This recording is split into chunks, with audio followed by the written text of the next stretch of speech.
Hello students, this is a short introductory video to deal with the issue of death and dying. Usually this is a topic brought up in my medical ethics class, but it has other applications as well. We're going to talk about the issues and many of the ethical considerations that deal with death and dying in this short video. So one of the things that's really important in relationship to the issue of death and dying is to recognize that death is actually part of the life cycle. This is reinforced by many religious traditions. In the Hebrew Bible, the book of Ecclesiastes has this famous passage that to everything there is a time and a season for everything under the heavens. You might know the song from the Byrds, to everything turn, turn, turn. It's actually exactly, they use this text and they just sing through the entire text. And among other things, it says there's a time to plant, there's a time to harvest, there's a time to gather together, there's a time to spread things out, there's a time to be born, and there's a time to die. So one of the things we have to think about in terms of medical ethics is the fact that death is often seen as the great enemy. Many times you'll hear people say they lost their battle to cancer. So that death is seen as surrendering or losing to the great enemy. And that mindset affects how you approach the idea of healing and health and what life itself is about. All the way back to Socrates, who says that philosophy is preparation for death. And so the great philosophers and great religious traditions have acknowledged the fact that our finitude, the fact that we have an expiration date, ought to affect the way we live our lives because they are not infinite. And so in this course, and we want to talk about the fact that death is in fact part of life, and that expiration date gives it a sense of urgency as we live our lives and as we face our own death. I don't know if you're familiar with the writings of C.S. Lewis. He was a British kind of amateur theologian, Christian apologist. He was a lecturer at Cambridge in literature. He wrote the Chronicles of Narnia, you might be familiar with, and lots of other books. Also, he was good friends with Tolkien from the Lord of the Rings and Hobbit fame. C.S. Lewis, early in his writing career, wrote a book called The Problem of Pain. And he sort of looked at pain from a detached position as an observer. And he saw it as an intellectual and a spiritual problem. He says we can ignore even pleasure, but pain insists on being attended to. God whispers to us in our pleasure. He speaks to us in our conscience and shouts in our pain. It is his megaphone to rouse a deaf world. So in his early writings, Lewis intellectualized the experience of pain and suffering. Now, late in his life, he married. He was a lifelong bachelor, he and his brother. And then he met an American named Joy, and he was just swept away by her. And their courtship is just the stuff of romance novels. Her name was Joy, and he actually wrote a book called Surprised by Joy, and he discusses falling in love and all of that. Now, while they were dating, she developed cancer, and he actually married her on her what they thought might be her deathbed in the hospital with cancer. It turned out they were able to treat it. It went into remission. So then they were married for about 4 years. Her cancer returned, and she passed away. After that, he wrote a book called A Grief Observed. It's interesting, he actually didn't put his name to it. He published it with a pseudonym. And in that he says, for our grief, nothing stays put. One keeps on emerging from a phase, but always it reoccurs round and round. Everything repeats. It's like I'm going in this circle, and I dare not hope. Maybe it is a spiral, but if it is a spiral, am I going up or down? Uh, the death of a beloved, he said, is an amputation. Feelings, feelings, feelings. Let me try thinking instead. So here, after having gone through this very personal grief of someone that he loved dearly, it's no longer an intellectual problem. It's no longer a abstraction. It is a real lived experience, and he describes it as spiraling and the inability sort of to figure out which way is up or down, and this idea of loss that you literally amputated a limb. And notice here, this is C.S. Lewis, the intellectual, saying he's just being buried in feelings. He'd rather go back to being able to think and intellectualize instead. And many people who experience grief know something of these things that Lewis is talking about. This is a famous poem by John Donne called Death Be Not Proud. It's also the focus of a very good film called Wit, W-I-T. It's about a woman dying of cancer. She's a literature professor. It's a great movie. The only problem is nowadays it's only available on DVD, or right now you can get it on HBO. But it's very limited, hard to get a hold of. I really encourage you to look at it. It's called Wit, W-I-T, and she analyzes this poem in quite detail. The famous line, "Death be not proud, though some have called thee mighty and dreadful, thou art not so." And the writer Donne goes on to say that death has its limitations, and that we wake up in eternity where death is no more, and death itself will die. So that many faith traditions find a way to understand that death of the human body is not the end of it all.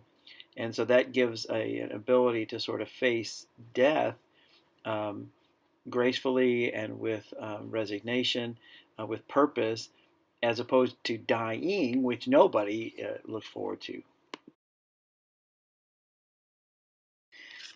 Now we're going to spend a little time talking about the very famous stages of grief, which were brought to us by Kubler-Ross, a great psychologist.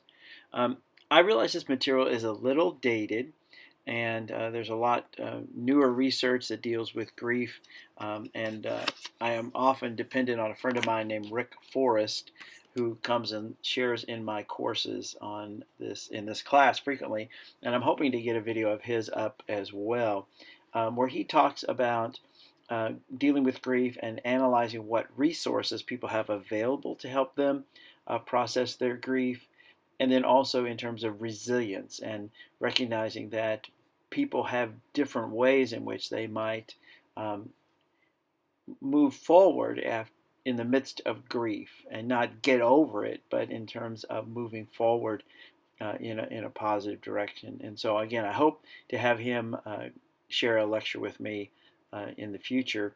But for right now, what I want to do is focus on these traditional 5 stages of grief. The reason I find them just really helpful, as I have been with many, many families in my capacity as pastor, sharing with them in the midst of their grief, and also in my own family, having lost my mother and also my sister.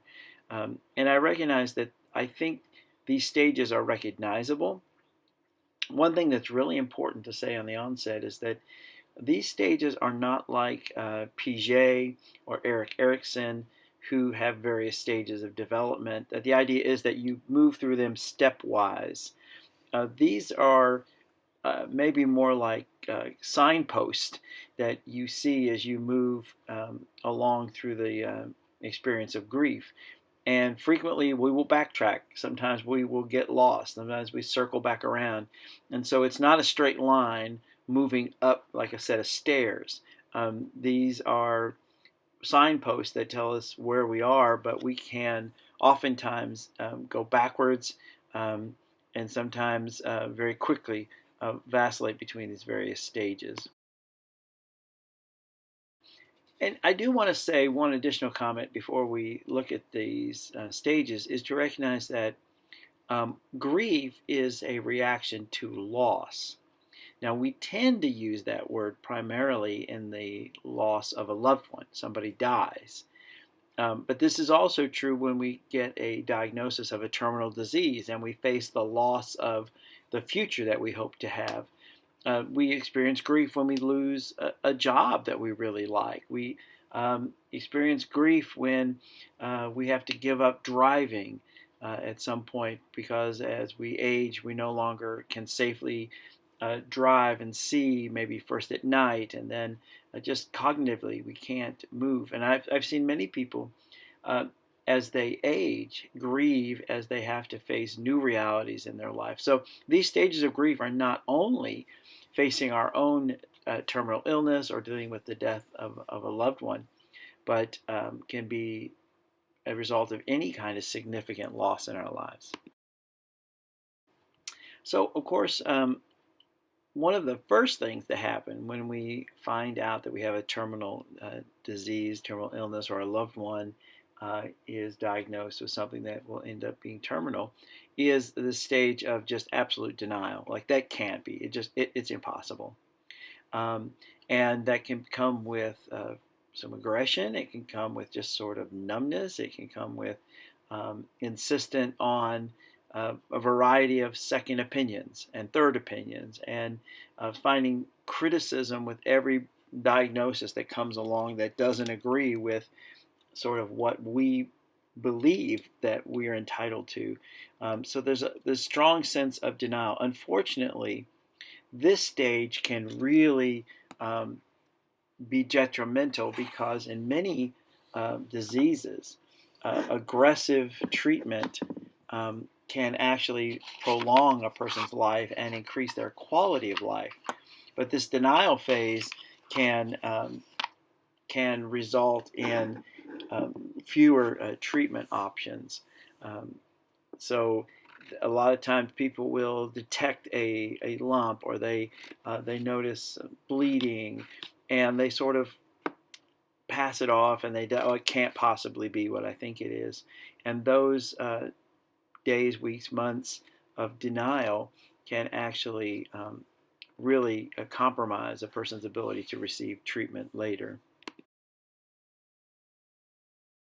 Now, you're taking this course in medical ethics, which generally means you're interested in going into something related to the medical field. Occasionally, that's not the case. But generally speaking, you're interested in going into some form of medicine.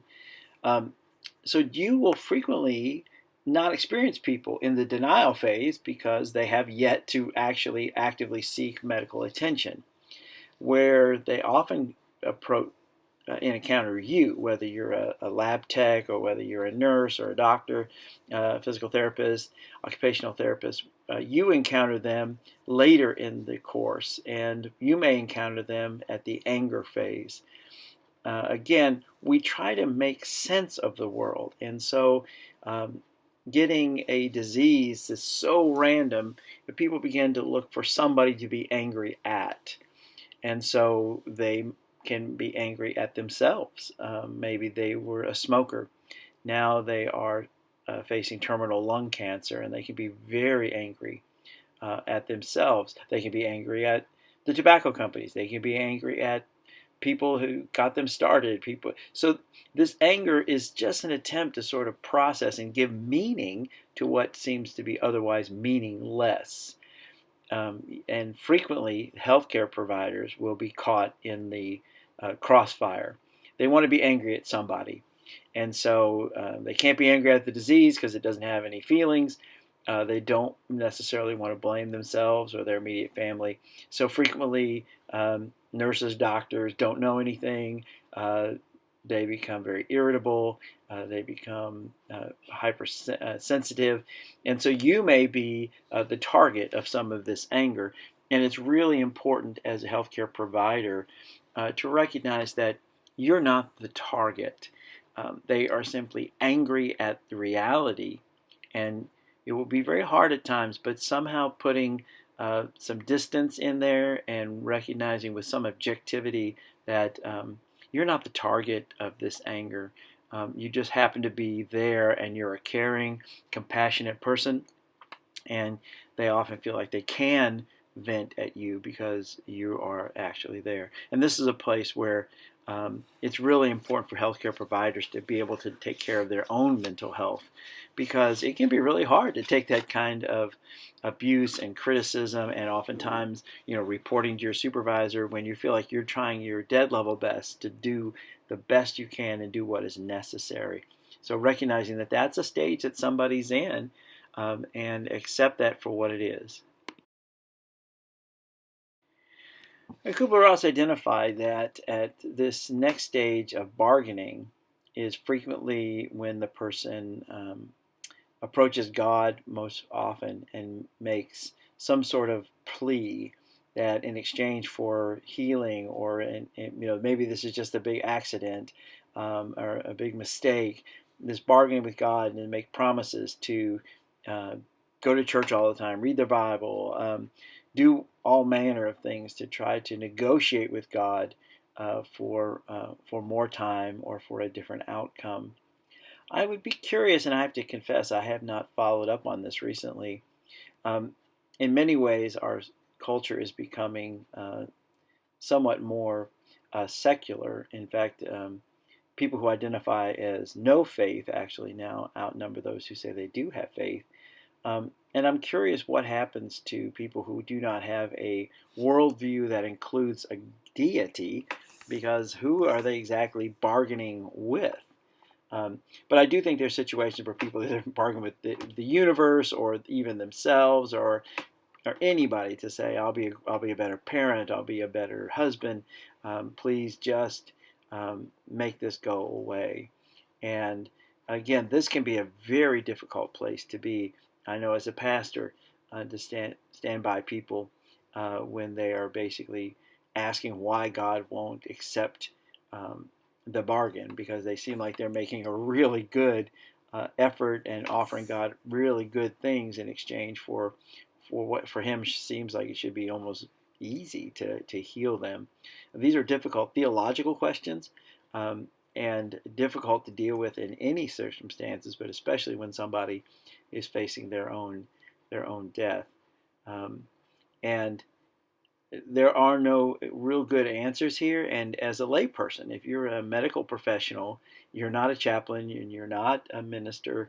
Um, Again, this is maybe a realm that you're not prepared to really address, and that's okay. And this would be a good place to ask somebody if they'd like you to reach out to the hospital chaplain, or the chaplain in the facility, or could you help them reach out to their own a rabbi or imam, to reach out to a spiritual advisor when they start asking these questions and bargaining and dealing with things that are really beyond the scope of you as a medical professional, to recognize that there are people available to help folks as they wrestle with these fundamental questions.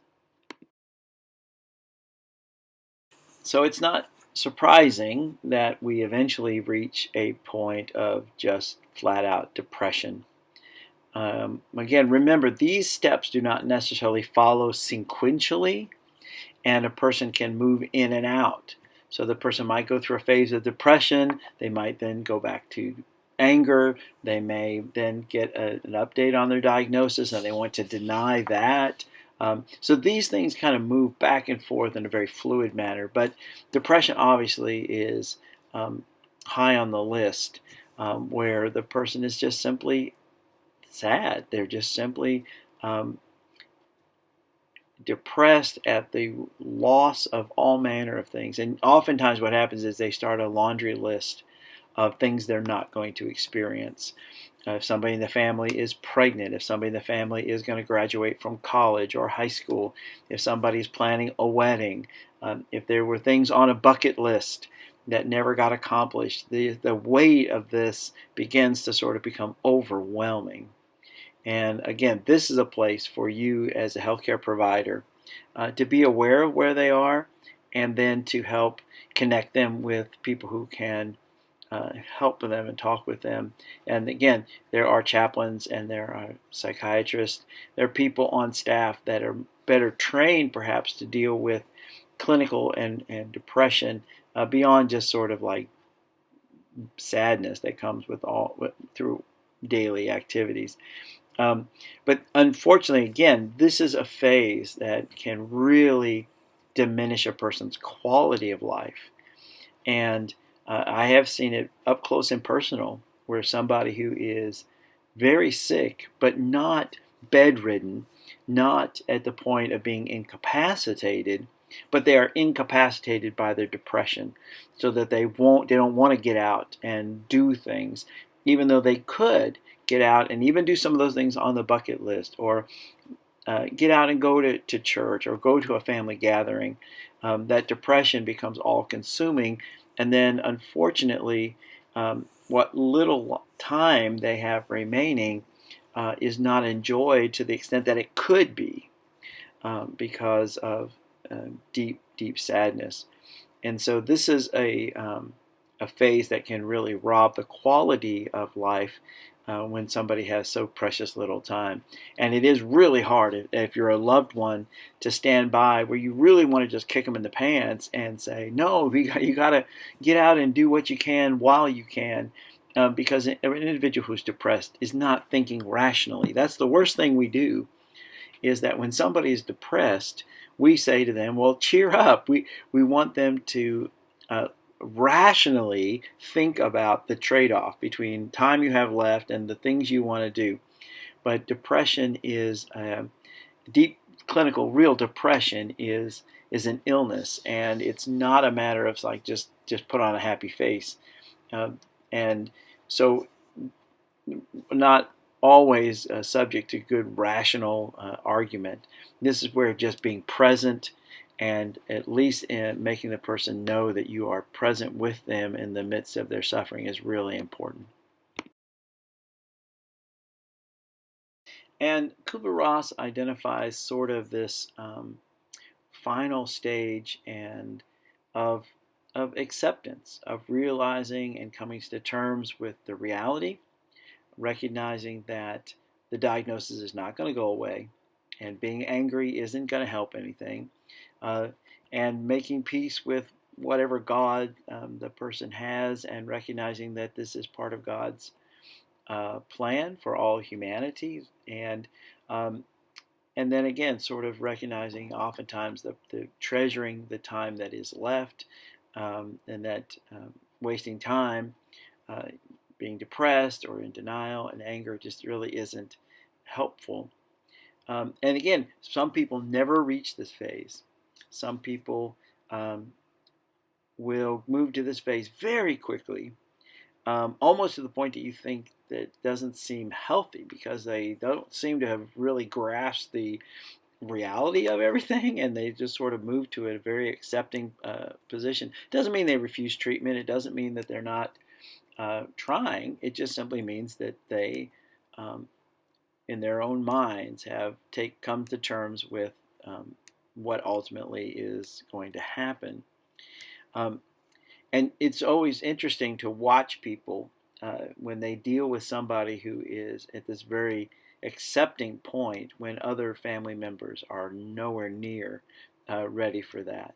And there can be a lot of conflict there. And again, as a healthcare provider, as a nurse, as a therapist, you may be present, and you may actually observe people in this process of being uh, in conflict, because one person is very accepting and ready to meet their God, and the other person wants them to fight tooth and nail for every possible moment. I'll tell you one story of a church member of mine whose name was Mary. She's just a wonderful Christian lady, and I became pastor. I've been the pastor at this church for over 22 years. And when I first became pastor, and I was visiting all the church members to say hi and get to know them, when I got to Mary's house, we had chit-chatted a little bit, and she said, Pastor, I need to show you something.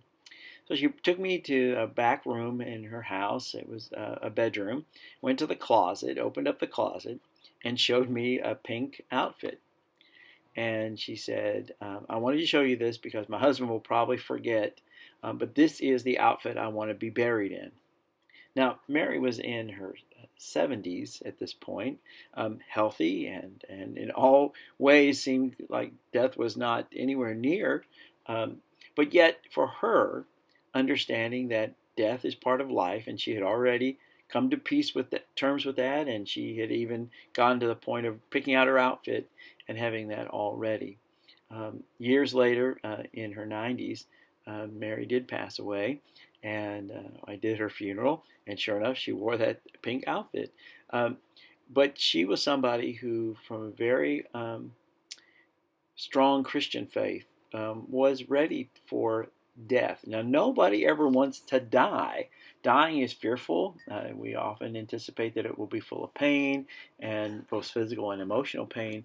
And so and as you read I put on some videos from a lecture by a professor named Keegan, um, and he basically asked that question. What's the big deal with death? And he really identifies that death isn't the problem; it's the dying part that we are not quite sure about. But ultimately, he said death isn't a problem because when you're dead, uh, you don't know. But at any rate, this acceptance point of view is wonderful to behold, but not everybody is able to sort of get to that place. I like to share this writing by Helen Keller. Um, this is, I think, a wonderful sentiment that what we have once enjoyed deeply we can never lose, and all that we love deeply becomes part of us. And so, even in facing um, grief in all of its forms, it's important to realize that those good memories and the things that we have enjoyed deeply uh, can never be taken away from us. And so, whether it's a sunset or a wonderful vacation or Christmases with our family, whatever those things are that form deep and profound memories of joy, can't ever be taken away. And that when we love somebody deeply, they truly do become part of us. And so, I don't know if you know the animated cartoon Coco, which I just love. It's rooted in the Mexican tradition of Day of the Dead. And the idea is that as long as somebody on earth remembers you, that you live on in the afterlife. And I just think that's a beautiful image to say that as long as we remember and they are part of us, then in a sense they never do die and they can't be taken from us because they are part of us. And then it's our obligation to pass on those memories of people to the next generation so that they continue to live and be part of us and our families.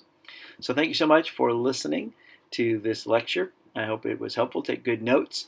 And again, as you help people approach the end of their life, that you recognize that it is actual part of living is that we are destined with an expiration date that gives our living urgency. Thank you very much. This is Dr. Shell sauntering on.